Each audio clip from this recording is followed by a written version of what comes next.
Well, honey, let's pick up where we left off Okay. last time, Yeah. because we were kind of really getting into it. Right. So, and I meant no disrespect to the Word of Faith movement. I love that No, movement. not at all. Yeah. But We grew right, and yeah. yeah. So we want to be not always thinking about getting into the Yeah. presence of God and using Oh, that confession. resonates with me Yeah. so much. Right. And we've talked a lot about this revelation the Lord has given you, and you had not mentioned that before that way. Boy, that really resonates with me. Well, and I think it keeps putting off in the future.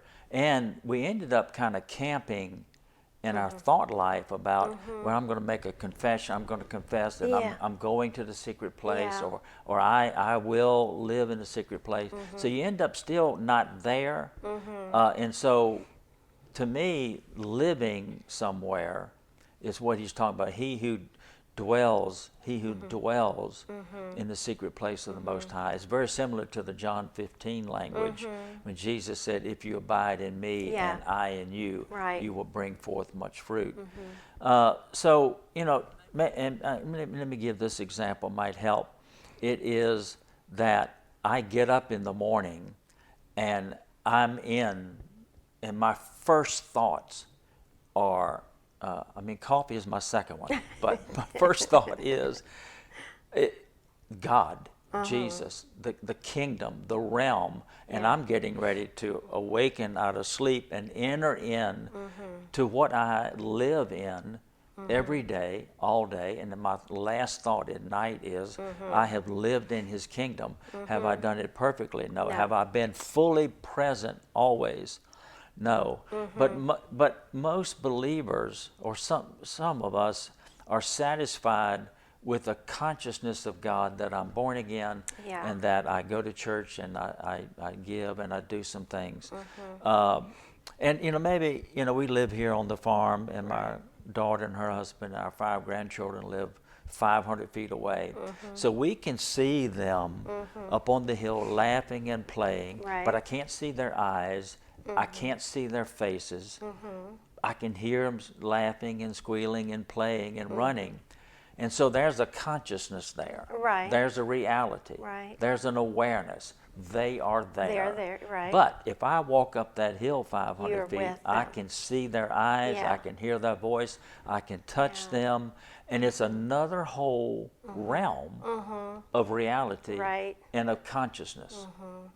And that, to me, is living in the kingdom, in God's realm. So when I get, and you and I, when we have to leave them to come back to our life down here, I don't want to leave that. Right. And maybe we have a friend or a coworker or a spouse or someone that we're close to, and you don't want to leave their presence because it's been fulfilling and interactive, Right. and you don't want to leave it.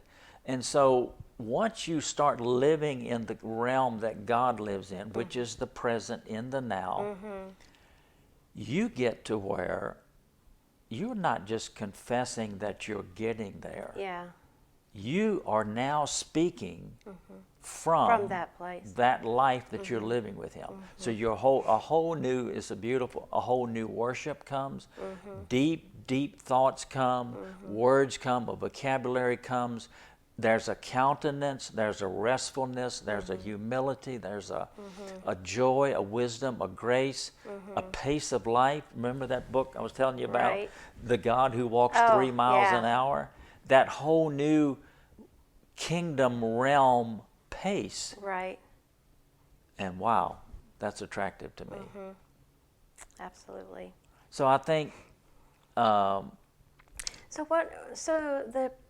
Let's say if we, like you mentioned earlier, the Christian that says, well, I go to church and I read my Bible some and I pray some. And so I'm happy with that.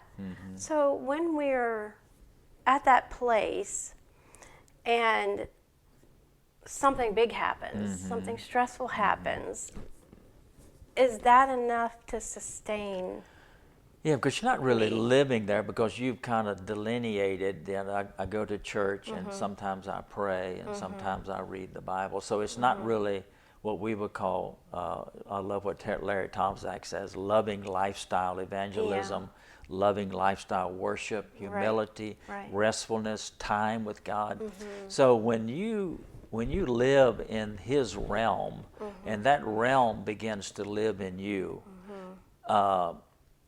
you not only think thoughts from that realm, you speak words from that realm. And the next thing you know, when you walk into the office or you walk into a situation that's not Christian and not conducive, you find yourself, didn't it, I think Psalm 31 said that He hides you in the shelter. Yeah. And then Psalm 91 says, you shall abide under the shadow of the Almighty. Right. And so there's this covering, this shelter, which is protective in nature, and you do not want to leave that. And so, you know, I was thinking about this, about evil that's in our world. If I see a very shady looking guy walking on the other side of the street 100 feet away, it might catch my eye and I say, well, wow, I wouldn't want to, you know, there's a certain level of consciousness and awareness of him, but it's not touching me. But if I pass him on the sidewalk, there's a whole new depth of awareness and consciousness of evil. And I might get fearful, I might be afraid, which reminds me of when Jairus fell at the feet of Jesus.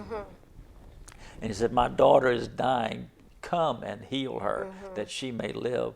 And then as they go, the woman with the issue of blood draws upon him in the crowd, and it gets what appears to be, from the scriptures, you know, delayed enough that Jairus' servant comes and says, don't trouble the master anymore, your daughter is dead. And Jesus immediately, because of proximity in the realm that Jesus lived in, Jesus then gives him language. And he says, don't be afraid, don't worry, only believe. In other words, stay in connection to me. And then he goes and of course raises her from the dead. You know, so there's a covering there. Yeah, I really felt that the other day with the message that, you know, we talked about, that I talked about when I was up in the barn. I felt that language coming to me when I felt so stressful because of a certain situation that made me just really want to scream. You know, I just couldn't believe this was happening this way. And I felt that language coming to me. I felt Holy Spirit. And it's typically very prophetic. Yeah, giving me a language. You this is what you know to do, and this is what you do right now. Yeah, it's a perfect example that you are not always thinking about. And most believers, and I guess I can be as guilty as the other one. I'm trying to get somewhere. I'm always trying to get in God. Yeah. I just love that. When it should be, I'm in Him. I'm getting up in the morning. He's the first thing on my thoughts. I'm going to pause in His presence as much as I can and meditate on Him and live from somewhere. The branch, the apple tree branch that has fallen off the tree and laying on the ground and says, you know, it can't say, I got to get back. I got to get hooked back to this tree. I got to get back to the vine. The branch cannot say, I got to get back to the vine. It's got to stay divinely It says men gather them up and throw them in the fire. It's got to stay divinely connected. And you might, you know, someone listening might think, you know, Bill, I have kids, I have a job, I have this, I have that. Well, I understand that. But the Bible was written for 2024 as well as for the year 1000 or whatever. But you will find a supernatural working in the secret place. You not only live there, you live from there. You speak from there. You think thoughts that are from that realm. And you will not trade that in for any other realm of worry or anxiety or fear. I'm not saying those things those peripheral things aren't there waiting for you. Yeah, they are there. At right. work or maybe argument with a spouse, it's waiting there. But you said, man, I cannot leave this realm. Yeah. And and I love this, I heard, I think it was Dr. Swenson said, you will form a new relationship to time. So when you're living in a secret place, you're living at 3 miles an hour, not 30. Not your thoughts aren't 100 miles an hour. Right. And you're you've heard living. people say that. My thoughts are just going 100 miles My an mind. hour. Well, you said your Oh, mind yeah. was racing Oh, it the was. other day. It was. Yeah. So it's not that we aren't drawn away, but the Spirit of God is so there because you're there, and He puts this covering over you, and you stay there. You think from there. You speak from there, and you form a new relationship to time. The next thing you realize, I'm going to give my time not to the kingdoms of this world, but to the kingdom of my God. Wow. Well, yeah, let's talk about this some more later, right? Yeah, we can sounds always good. pick up from Hey, here. I'm ready to talk anytime. Yeah. Oh, good, honey. All right. Thank you so much.